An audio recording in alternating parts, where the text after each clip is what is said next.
everybody, and welcome back to Scouting the League, where today we jump over to the defensive side of the ball in our 2027 scouting series. And today we're going to look at an edge rusher who is going to make an argument for certainly being the first defensive player taken. Man, in some years, if quarterback doesn't go one, if Jeremiah Smith maybe falters just a little bit, this guy could certainly be in consideration for that number one overall pick. This guy I really like, really excited about him. Dylan Stewart at the University of South Carolina. We will throw on some film. We will talk his traits, the upside, a little bit of player information on him as we go through it here on Scouting the League. Before we jump in, though, make sure you head over, like, subscribe, share this podcast wherever you're listening and watching, whether that's the audio version on Apple Podcasts or Spotify, the video portion over on YouTube. Hit those buttons. The subscribe one is the one that really helps us out. Leave us comments, thoughts, who you want to see, who you want me to talk about, who do you want to learn more about as we talk about 2027 draft cycle. Maybe it's a player, an underclassman. That's kind of who we're looking at right now. Though Gooseby was a good player, Jeremiah Smith certainly a notch above him. We'll look at some quarterbacks at some point, the one spot everybody wants to talk about. But here on Scouting the League, we talk about players at every position. So let me know. We got a corner lined up in the next couple weeks, as well as getting to some linebackers, running backs. We will hit everything.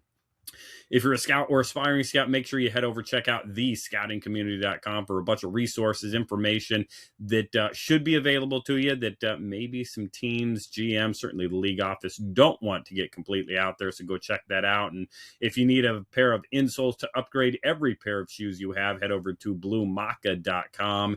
Use code scouting20 at checkout to let them know we sent you. Get a little discount on the order as well. Bluemaca.com. Whether you are training, need that non-slip insole, you just want a recovery, nice padded insole, or you got a little turf toe you're dealing with, get that split toe, turf toe insole. Again, our podcast episode with Stuart Jenkins, Chief Innovation Officer over there at Blue Maca, in the archives as well. Head back and listen to that whole one from how Blue Maca got started and his background. Really fascinating stuff.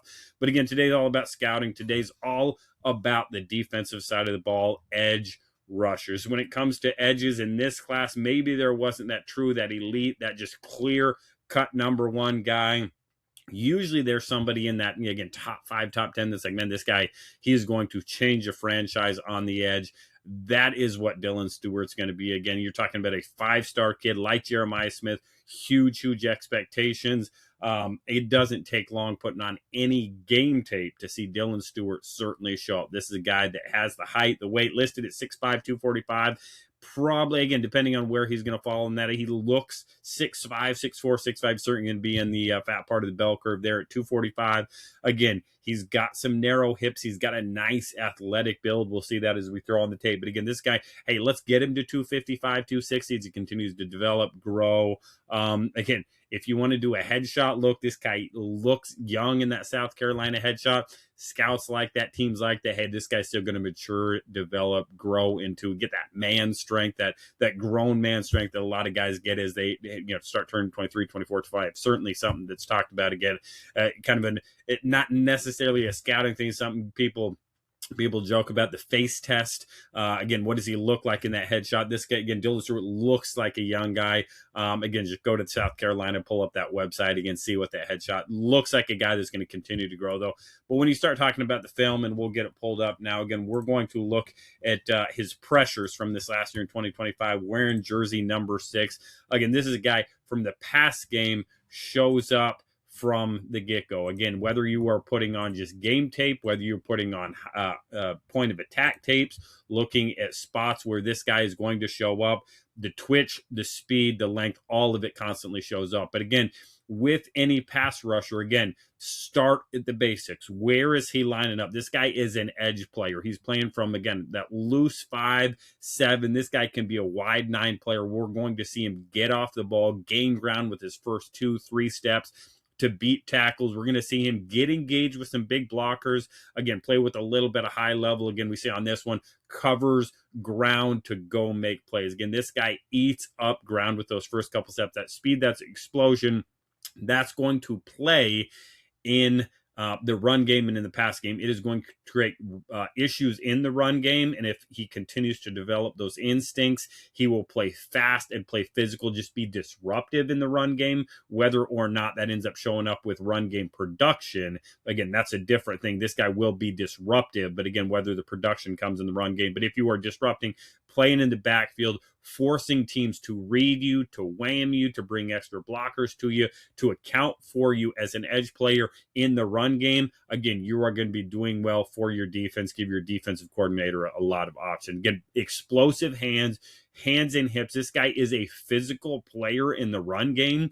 He's a little bit light in his basic, and you expect that from an edge rusher. Again, sufficient lateral leverage, but he's got the length and he's got a willingness consistently to set an edge, both vertically and laterally. And we'll see it against some bigger offensive linemen, bigger tackles, as well as running, as well as tight ends, wham blockers that were coming across the formation to try to clean him out. It shows good awareness. Again, a little bit late, but again, he's got good reaction time to where as soon as he sees it, he's throwing hands from good position. Love to see the pad level down a little bit. I think, again, that's going to come as he continues to, again, fill out in the hips, fill out in the midsection where he does look a little bit lean, a little bit light right now. Again, we're going to work on that core strength to get better. It's going to help him in the run game and pass game as well. Again, an aggressive, high energy, high effort player pursuing from the backside. Again, run game is great. You don't draft a defensive end and edge, as we saw with David Bailey last year. You don't draft those guys top 5, top 10 because they're great run players. Again, yeah, that's just gravy on the train. Again, you draft these guys because they're going to get after the quarterback, and we've already seen it in this film, and it shows up over and over. Dylan Stewart can flat get after the quarterback. His closing speed, his awareness, his length, all the things that he does to get after the quarterback happen at a very good to excellent level. When you start talking about excellent traits, you're talking about a guy top half of that first round, absolutely just on traits alone. And then the ability to throw hands, to have an arsenal, to bend, to have some flexibility, some Gumby on the edge in that pass rush. It is really impressive. And this guy's traits, like I said, as a younger player, probably going to continue to be improved because, again, it's going to be refined. Right now, there are some raw snaps, just raw talent, raw athleticism. As you get more efficient, you get cleaner with your hands, you will become more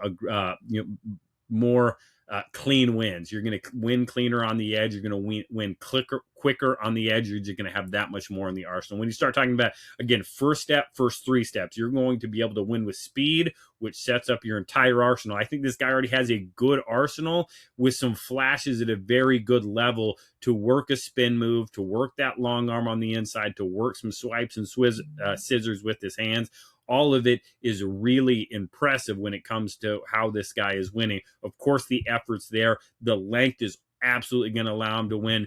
But then again, where this guy is a longer, little bit more linear rusher with some long levers, this guy can bend, this guy can put it in the ground, and this guy can redirect off the spot, which, again, Myles Garrett is the gold standard for a guy at his size.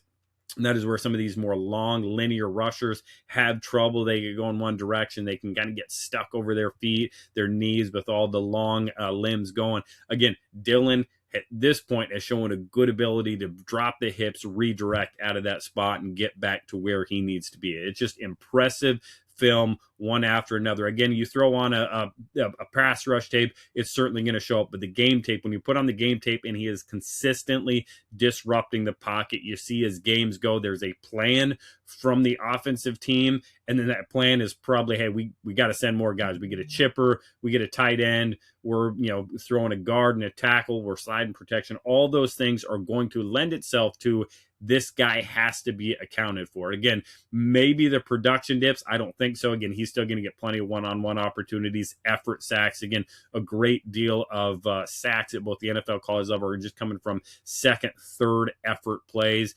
Dylan is going to find his production. Again, it is hard to imagine that I am going to like a guy as we get into this 2027 draft as much as this guy. This guy is talented, excellent level traits at multiple spots. Hard to see anything, again, maybe a couple in the run game that are sufficient. I expect those to be good come this fall. This guy is going to be a reason to go to South Carolina. They have several reasons. One on the other side of the ball, some of the trenches. Again, they got some athletes there. See if Coach Beamer can get him over the hump, win a few more games. That's certainly going to help Dylan. But Dylan will be one of the top defensive players in this class. This is a no-doubter, first-round player, high production, high traits. He will be a good player in the draft. Disagree with me? Let me know why. Head over to Right Step ADV on Twitter. Let me know why I'm wrong, what I am missing, what you want to see. Who could be another challenger for that number one defensive spot? Again, over on Twitter, at RightStepADV is where you can find me. Leave me the show notes. Leave me comments on Twitter. We'll be back as we have more guests. Everything lined up to bring you great stuff here on Scouting the League as we continue our trek into the summer, and we're going to keep scouting.